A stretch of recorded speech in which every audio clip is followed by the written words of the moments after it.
ಓಂ ಪಾರ್ವತಿ ಅಷ್ಟೋತ್ತರ ಶತನಾಮಾವಳಿ.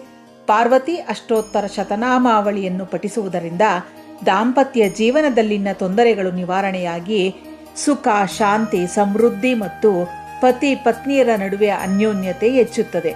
ಮಹಾಶಿವರಾತ್ರಿ, ಗೌರಿ ಹಬ್ಬಗಳಲ್ಲಿ ಶಿವ ಪಾರ್ವತಿಯನ್ನ 108 ಹೆಸರುಗಳಿಂದ ಪೂಜಿಸುವುದರಿಂದ ಅವಳ ಕೃಪೆ ಹಾಗೂ ಶಿವನ ಆಶೀರ್ವಾದದೊಂದಿಗೆ ಸೌಭಾಗ್ಯ, ಸುಮಂಗಲಿತನ ಪ್ರಾಪ್ತಿಯಾಗುತ್ತದೆ.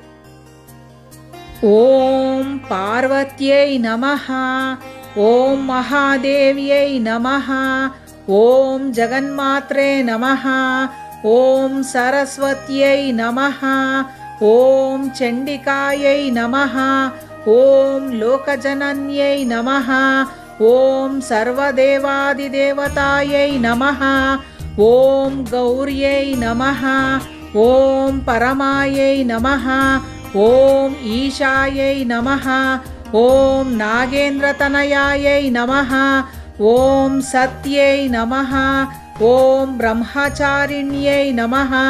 ಓಂ ಶರ್ವಾಣ್ಯೈ ನಮಃ. ಓಂ ದೇವಮಾತ್ರೇ ನಮಃ. ಓಂ ತ್ರಿಲೋಚನ್ಯೈ ನಮಃ. ಓಂ ಬ್ರಹ್ಮಣ್ಯೈ ನಮಃ. ಓಂ ವೈಷ್ಣವ್ಯೈ ನಮಃ. ಓಂ ರೌದ್ರೈ ನಮಃ. ಓಂ ಕಾಳರಾತ್ರ್ಯೈ ನಮಃ.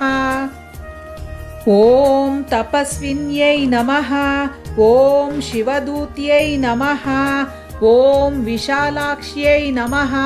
ಓಂ ಚಾಮುಂಡಾಯೈ ನಮಃ. ಓಂ ವಿಷ್ಣುಸೋದರಾಯೈ ನಮಃ. ಓಂ ಚಿತ್ಕಳಾಯೈ ನಮಃ.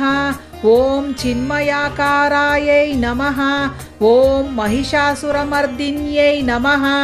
ಓಂ ಕಾತ್ಯಾಯಿನ್ಯೈ ನಮಃ. ಓಂ ಕಾಲರೂಪಾಯೈ ನಮಃ.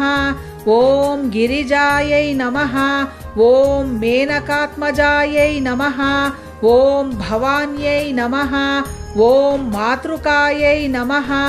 ಓಂ ಶ್ರೀಮಾತ್ರೇ ನಮಃ. ಓಂ ಮಹಾಗೌರ್ಯೈ ನಮಃ. ಓಂ ರಾಮಾಯೈ ನಮಃ. ಓಂ ಶುಚಿಸ್ಮಿತಾಯೈ ನಮಃ. ಓಂ ಬ್ರಹ್ಮಸ್ವರೂಪಿಣ್ಯೈ ನಮಃ.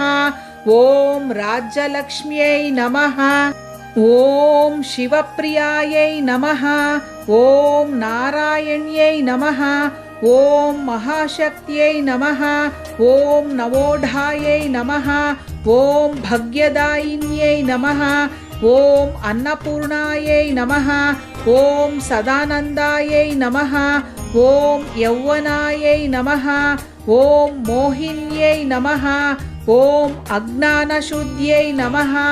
ಓಂ ಜ್ಞಾನಗಮ್ಯಾಯೈ ನಮಃ. ಓಂ ನಿತ್ಯಾಯೈ ನಮಃ.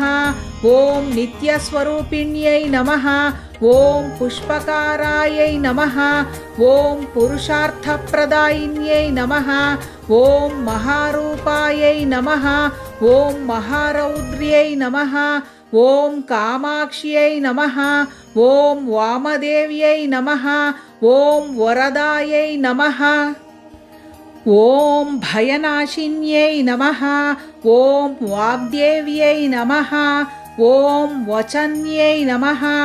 ಓಂ ವಾರಾಹ್ಯೈ ನಮಃ.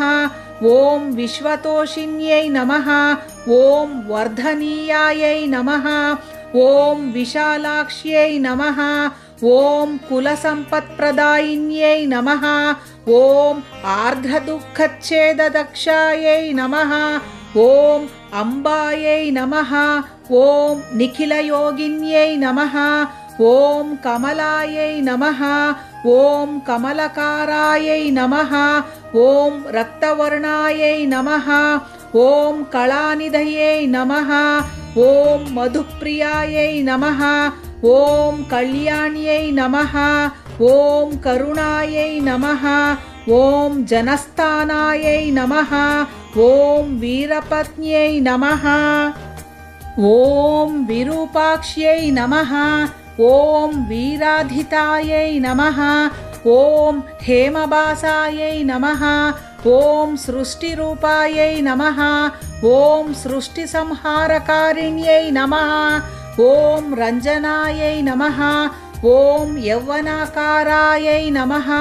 ॐ परमेशप्रियायै नमः ॐ परायै नमः ॐ पुष्पिण्यै नमः ॐ सदा पुरस्थायिन्यै नमः ॐ तरोर्मूललतङ्गायै नमः ॐ हरवाहसमायुक्तायै नमः ॐ मोक्षपरायणायै नमः ॐ धराधरभवायै नमः ॐ मुक्तायै नमः ॐ वरमन्त्रायै नमः ॐ करप्रदायै नमः ॐ वाग्भव्यै नमः ॐ देव्यै नमः ॐ क्लींकारिण्यै नमः ॐ संविदे नमः ॐ ईश्वर्यै नमः ॐ ह्रींकारबीजायै नमः ॐ शाम्भव्यै नमः ॐ प्रणवात्मिकायै नमः ॐ श्रीमहागौर्यै नमः